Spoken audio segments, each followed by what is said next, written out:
Good morning, Year 1, and welcome to the first of our English lessons for the week. This week we've just got 3 lessons because on Thursday and Friday we'll be looking at VE Day and you'll be celebrating it hopefully with your families. Okay, so to get started, we've got a grammar starter revising the use of exclamation marks, but with the new context of growth and green fingers. So you're going to need whiteboards and whiteboard pens, and when you're ready, start the video again. Okay, so we're going to quickly go back over what exactly an exclamation mark is. But before we start, if you'd like to draw an exclamation mark on a whiteboard and show your grown-up to see if you can remember what they look like, that would be brilliant.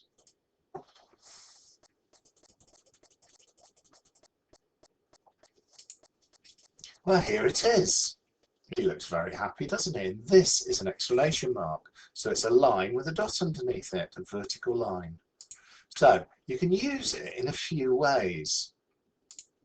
You can use it to show surprise. You can use it to emphasize, like when you're shouting. You can use it to show strength, again when you're shouting or when you're passionate about something, which means you care a lot about something. Or, as I've said already, when you're shouting, which often in Year 1 means those two. Okay. So, what's an exclamation sentence? An exclamation sentence is used when someone is surprised. It always starts with a how or a what and contains a verb and a noun. So here's some examples. What a great climber you are. How kind you are.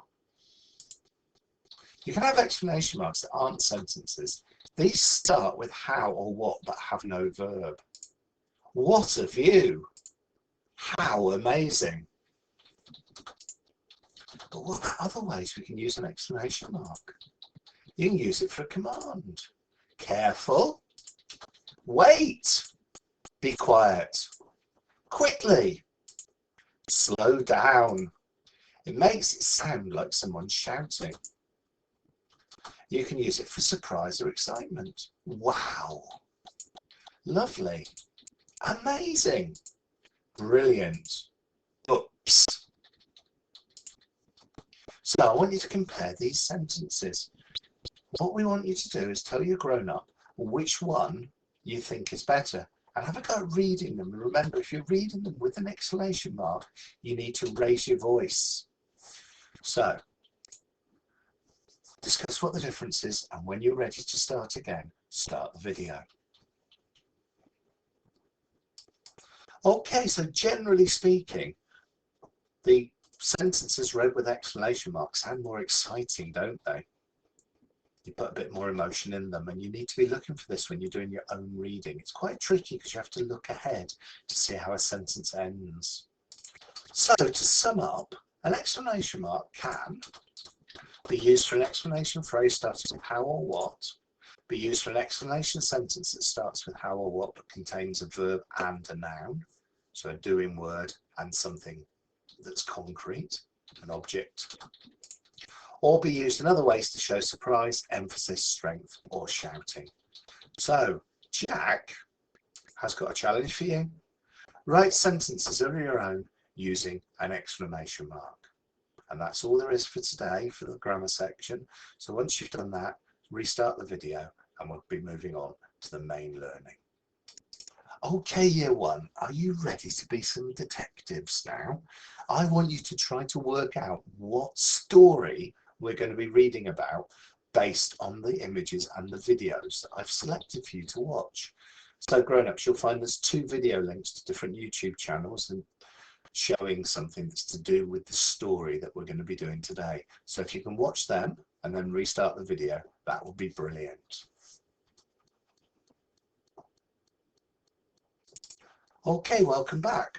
I wonder if you've already got an idea of what story we might be studying. Well, let's give you another clue. And here's a handful of something. Tell your grown-up what you think they are. And grown-ups, continue the video when you're ready. What might this have to do with? What kind of story might have a cow in it? And a market? Tell your grown-up if you still think, if you can guess what the story is now, or if you're still convinced you've already worked it out. And what about this? There's a little cottage and there's a massive something growing up above it. Has that helped you work out what the story is? I bet it has.